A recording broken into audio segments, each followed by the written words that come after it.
How's it going, everybody?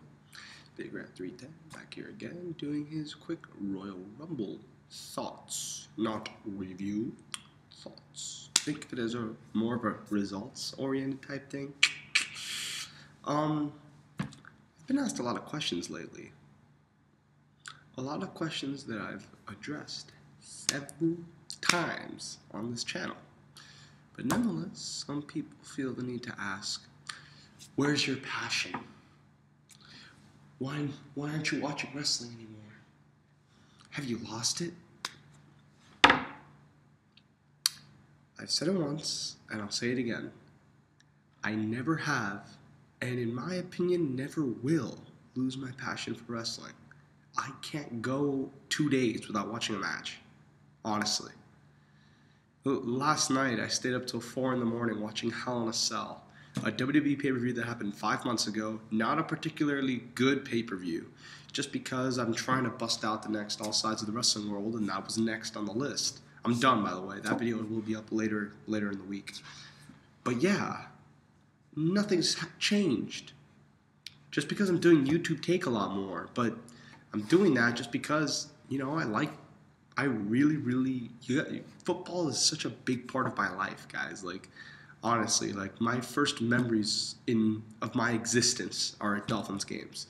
When I was doing Shooting with the Shooters, and Markeem, Nightmare Baller 1, and LV from LV5454, both of them said in their interviews that they don't remember when they started watching wrestling. You know, they grew up with it. Like, their parents raised them as wrestling fans, so they've just had it in their whole lives. Same with me with football. I can't tell you the first football game I ever saw. I was raised that way. You know, my family's very, very big into the NFL and very, very big into college football. My dad and my uncles have been going to Dolphins and Canes games since like the 70s, man. Like, you know, I'm really, really ingrained in that culture, and that's why I wanted a platform to talk about it. And, you know, my friends, Nightmare Baller 1 and Nightmare 10 on YouTube, you know, we really enjoy doing this show. And we're probably going to start covering basketball in a few weeks. We really, really enjoy it. And, you know, I just haven't been able to do a lot of wrestling vids because, you know, wrestling wasn't that good that year. I watched it, but there wasn't a lot to talk about. Chikara's the same. PWG's the same. WWE's the same. TNA's a little better. Ring of Honor's worse. Like, you know, nothing. I mean, Chikara and PWG being the same, for example, that's not a bad thing. They're still awesome. But, like, what is there to say? Just to continually say that they're awesome? I do want to make more, like, you know, random topic vids like I used to do back in the day. I don't want to just stick to reviews and YouTube Take. I don't like that. That's why I just did the Wrestling Observer Newsletter Awards things with Trademark, and I was thoroughly impressed. 1,000 views, well, nearly 1,000 views for a fucking 2-hour video? Seriously? Bravo. Thank you, guys. But yeah, I mean, I'm just busy, guys. I'm in college now. I told you guys when I left, you know, it would be harder and harder for me to bust out videos. But, you know, I'm here. I'm working, man. Whenever I don't have homework, you know, I have to do stuff to take care of my own dorm. To those out there who are still in high school, one thing they don't tell you in high school is how much of your time in college is devoted to maintaining your own living space. It's a lot. A lot. I would say it's like 50% of my day is maintaining my own living space. Like, it's a big deal. So be prepared for that. But I'm still watching wrestling. Nothing's changed. I'm just not talking about it as much, but I'm still watching it. So please don't tell me that I've lost my passion. I obviously haven't. I'm still doing top 100 matches of the year, as fucking crazy as that sounds. It's so crazy that right now I only have 50 matches. Like, I've only rated 50 matches over 4 stars for all of 2012. So last year, where I finished it, like, you know, in June, my top 100 match of 2011 in June of 2012. What I'm going to do is I'm going to bust out the next All Sides of the Wrestling World, and then I'm going to stop with the All Sides of the Wrestling World, and then watch all the matches I missed out on in Japan, and, you know, a few here and there in Ring of Honor on the local house shows, and I still haven't seen a PWG show after 3 Mendes. So, you know, I'll watch as many as I can. You know, I'm not gonna, unfortunately, I'm probably gonna limit it to a certain amount of matches, and then I'll see how many 4-star matches I have, and then if I don't have 100, I'll just add the best 3 3/4. I don't know. I'll do something. I will be doing top 100 match in 2012. That's, to those who think that I have lost it, I mean, that should tell you right there that I haven't. But let's talk about the Rumble, because there are probably people watching this video who are not subscribed to me who are like, why the fuck is this asshole going on about his own channel for 5 minutes? The Rumble. I can't really give my thoughts on the show because I didn't see any match in full aside from the Rumble. I saw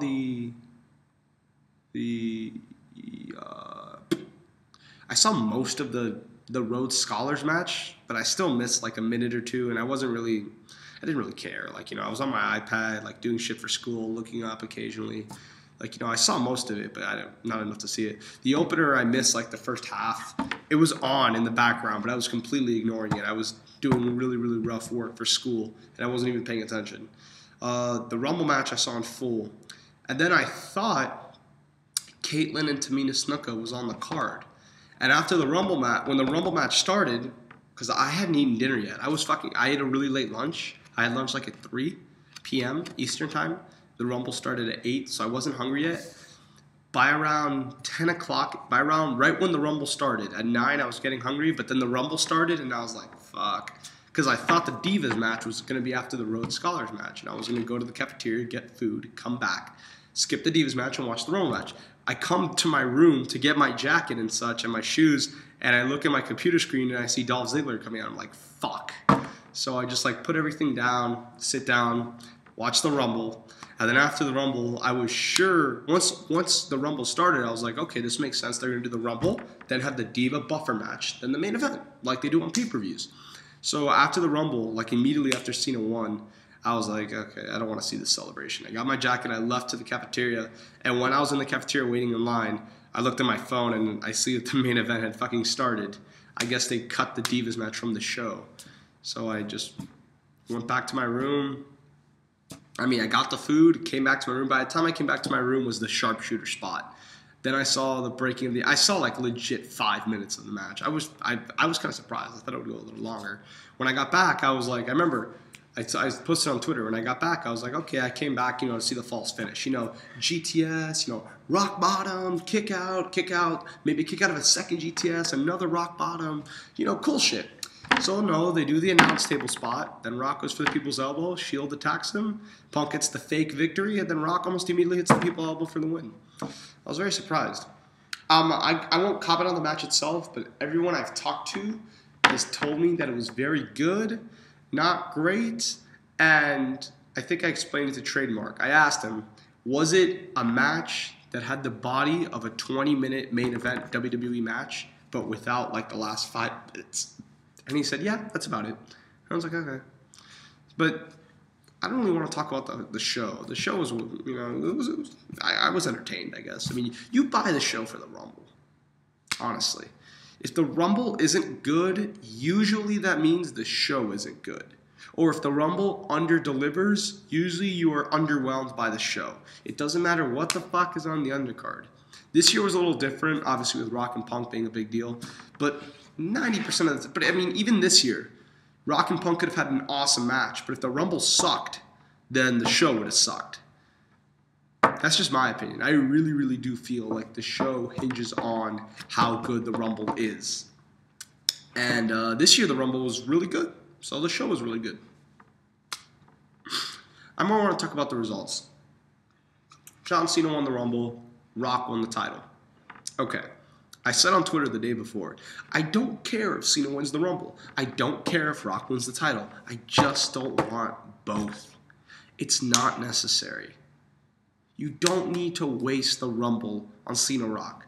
I do see the bright side of it. That, you know, finally when they say whoever wins the Rumble will main event WrestleMania 29, whereas the past 2 years, like it's, you know, whoever wins the Rumble opens WrestleMania.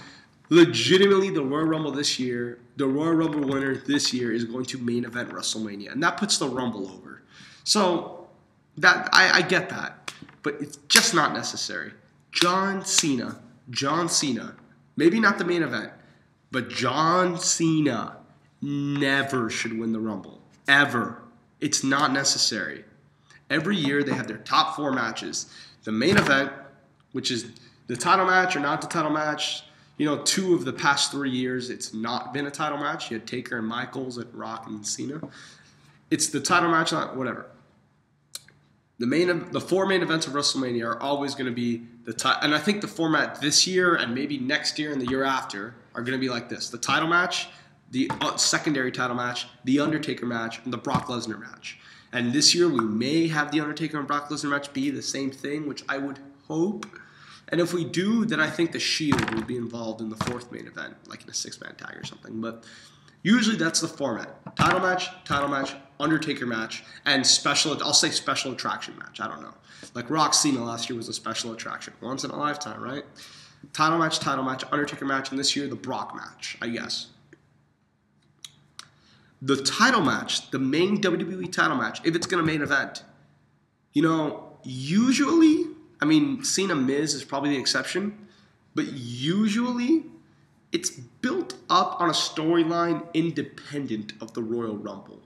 Like if you look at 2009, yes, Orton won the Rumble, but the main build behind that match wasn't because the Rumble winner was cashing in. It was because, Orton was feuding with the McMahon family.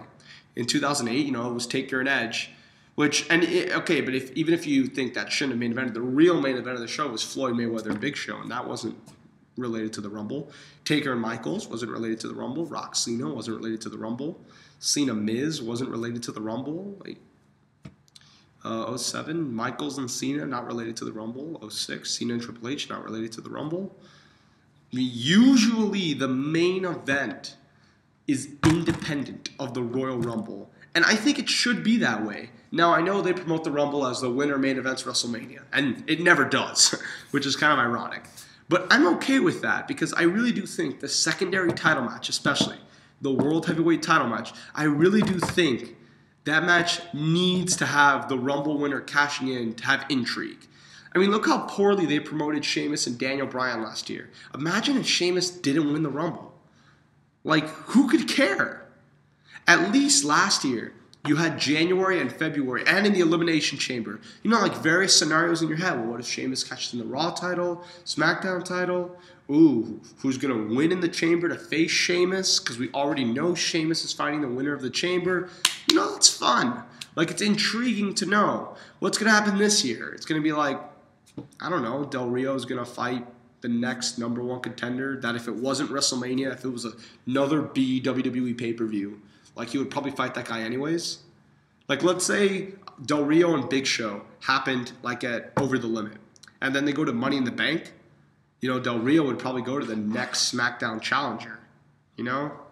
Let's say it is Dolph Ziggler and Del Rio at Mania this year. That probably could have happened at Money in the Bank this year. It has nothing. There's no WrestleMania specialness to it. It's just another fucking title match. At least if the Rumble winner's in that match, there's something there. It's the Rumble winners cashing in. 58% of the Rumble winners have won the title of WrestleMania. There's intrigue. There's no intrigue when it's just Del Rio versus the next upper mid-carder on SmackDown. Who cares? Who cares if Dolph goes and wins the Chamber or cashes in his... if he cashes in his briefcase, okay, that'd be a little different. If he says, I'm cashing in my briefcase at WrestleMania to fight, but that's a face thing to do, and he's a heel, and I don't see them doing that. I honestly think Dolph may go past Mania without cashing in. A lot of people seem to think that he has to cash in, next month or Mania. I don't think it has to happen. I have a hunch that he could keep this for a little longer, although his time is running out. Plus, I don't think, I've said this before, I don't think anybody should cash in at Mania. It's Mania, man. It's the ultimate blow-off. A cash-in, stupid at Mania and God forbid, there should never fucking be a cash-in in the main event. Fuck no. Fuck that shit. That will drive me crazy. But the point is, the Rumble winner doesn't need to be wasted on John Cena. Whatever match John Cena has at WrestleMania is going to be special. You don't need to waste the Rumble intrigue on him. Is the match going to draw a fucking dime extra, Rock versus Cena, if Cena had won the Rumble or not? It doesn't matter. It doesn't matter. That's why I think don't waste the Rumble don't waste it on the main event, but don't waste it on John Cena especially. John Cena never needs to win the Rumble. Going into this show, I figured he was going to win, and I was like, you know what? I disagree. But fine. If you're going to do that route, wasting the Rumble match on John Cena, which I already disagree with, then don't have Rock win. So that way we can at least have a month or two more of intrigue. Like going into the Chamber, like, oh, we don't know the main event yet. What's going to happen? Like, now it's like set in stone. And now the Chamber is like, we can see who gets to fight Del Rio.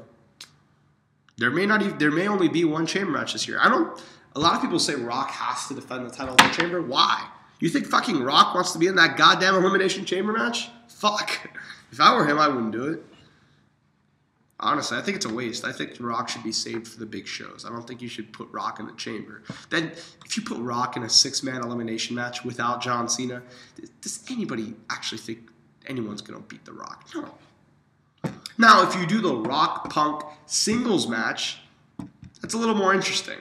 I'd be okay with that. But Rock in the fucking Chamber, don't do that shit. So that leads me to believe that we're only having one Chamber match this year. Or we could do, although this is fucking retarded as all hell, have Del Rio defend in the Chamber and have the other Chamber be the winner faces Del Rio. But I don't disagree with that. You don't have enough talent to build a match like that. So, in my opinion, it was a bad idea. I thought they should have given it to Ryback or Ziggler. I know what Brandon, the Real Classic, said, that, it doesn't really make sense for Ziggler to win the Rumble if he already has the briefcase. And I'm like, I understand, but at the same time, I thought that I get that it's like, 2 title shots and all this and that. But, there really is a sense of intrigue. Like, well, he has the Rumble match guaranteed, so what's he going to do with that briefcase? Is he going to cash it in, after his match at Mania, keep it afterwards? There's something there. It's not a big story, but it's a story. It's interesting. Ryback winning, I would have been cool with. I know a lot of people don't like Ryback, but I would have been cool with Ryback and Punk at Mania. What's wrong with that? They never blew off the feud. The face never got his ultimate comeuppance. Could have given Ryback the belt. Could have taken it off him the next night on Raw if you wanted to. The next month, preferably. But, I was fine with that. But John Cena winning, I'm cool with it. But in my opinion, it shouldn't have been Cena and The Rock winning. Because now, my interest level the next month is a lot lower than it would have been. Because if Punk wins, you're like, man, are they going to do Cena and Punk again? Are they going to do Rock and Brock? Or, man, is Rock going to get the match at Chamber? What are they going to do at Elimination Chamber? The intrigue adds on. In my opinion, the intrigue has kind of fallen off a little bit because now it's like, okay, it's Rock and Cena. And we knew we were getting Rock and Cena. But wrestling, and I hate people that say that. I hate people that say that on Twitter. That have been saying, guys, it's going to be Rock Cena 2 since Raw 1000. Why are you mad now? It's not that we didn't think it would happen. It's that wrestling is about suspending your disbelief. And, I wanted to suspend my disbelief for another few weeks of different possibilities that could happen at Mania. That's what I like doing leading up to WrestleMania.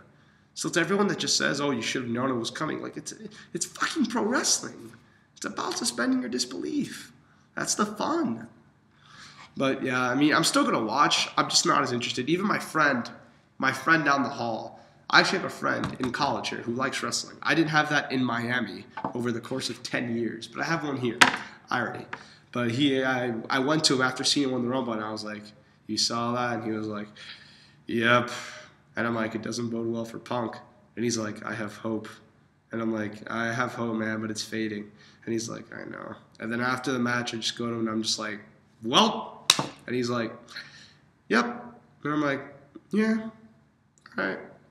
There's no moment, there's no fuck yeah, Rock and Punk, Rock and Cena for the time. I don't care that they're doing Rock and Cena. It doesn't, you could argue that it doesn't need the title, but I personally didn't mind that it did or didn't. But it doesn't need the Rumble. Because now, to me, the interest is just dropped off significantly. Whatever. It is what it is. As far as rest of WrestleMania, if they do Brock and Triple H, I will be furious. I'm going to Mania weekend this year. It's in Jersey. It's right by me. It's like a 2.5 hour, 3 hour train ride. So it's really, really easy. I don't have to take a flight. It's fucking easy. But I'm going because I'm going to WrestleMania weekend because I really, really want to.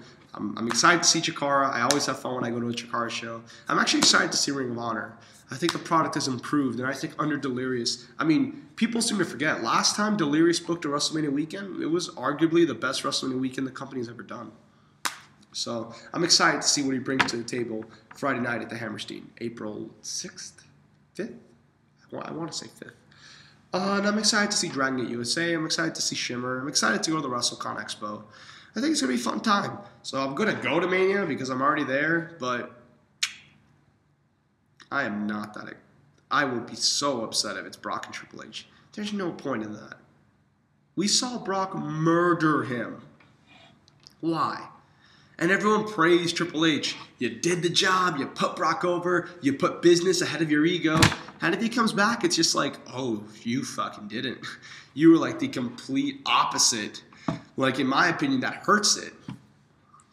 I really don't want to see that match. I think no one wants to see that match. Who wants to see that match? Who wants to see that match? Whatever. If they do Undertaker and Punk, I won't care. I barely cared if the title was on the line because I still thought Taker was going to win. Everyone says that, oh, Punk, there's actually doubt as to whether or not the streak would end. I'm like, fuck no, it wasn't. You really do think Punk's going to end the streak? Bullshit. Punk probably doesn't want to end the streak. Like, I had no faith that Taker was going to lose. But, at least, it's 434 days versus 20-0. That's a story. What's the story now if they do Punk and Taker? Brian Alvarez reported that Undertaker may not even be at Mania this year, which is probably for the best, honestly. Although I do agree with Truslayer. If they do Ryback and Punk without the title, oh my God, that may be worse. That would be worse because Punk and Taker would at least have an awesome match. So yeah, Mania, I just don't care. I don't. Not yet. I probably will come Mania time, but right now, good Lord. Because in this day and age, Mania is all about the main events. At least in years past, they would give the undercard matches time. You could have a Kurt Angle versus Chris Benoit, a Rey Mysterio versus Eddie Guerrero. Think of a more recent example. Let me think of a more recent example. Jericho versus the Legends. I don't know. Chris Jericho and Christian. That's a really good feud. Edge and Mick Foley was kind of one of the main matches. But, you get the Money in the Bank matches. The Money in the Bank matches. God, they should bring Money in the Bank back at Mania this year, but whatever. The undercard felt important, but the past 3 years, it's very obvious that if you're not one of the big four matches, you are not getting any time whatsoever at WrestleMania because the main events all need to go 30 minutes each. So, when the main events aren't very good, WrestleMania isn't very appealing. And right now, I'm not into Mania. I was into it last year because it was in my hometown. There was just a general, and it was my first WrestleMania weekend. I've been to Mania before, but it was my first WrestleMania weekend. So and Rock and Cena was still kind of a big deal. So there was a general level of excitement. Now, I just don't care. I will, hopefully. They do Undertaker and Brock. They do Brock and anybody besides Triple H. I would be pretty excited, except maybe Brock and Ryback. That probably not so much. But whatever. We'll see what they do. I'm not going to complain too much. I'm just voicing my general opinion. We'll see. I'm going to Mania weekend anyways. I'm probably going to Mania. I don't have my ticket yet, but I'm probably going to Mania anyways. I don't see myself not going. But whatever. It is what it is. Good show. Fun show. I had a good time at the Rumble, and when you enjoy the Rumble, you enjoy the pay-per-view. So that's it for me, everybody. I'm Big Red 310. Don't ever say I don't love wrestling. I'm out.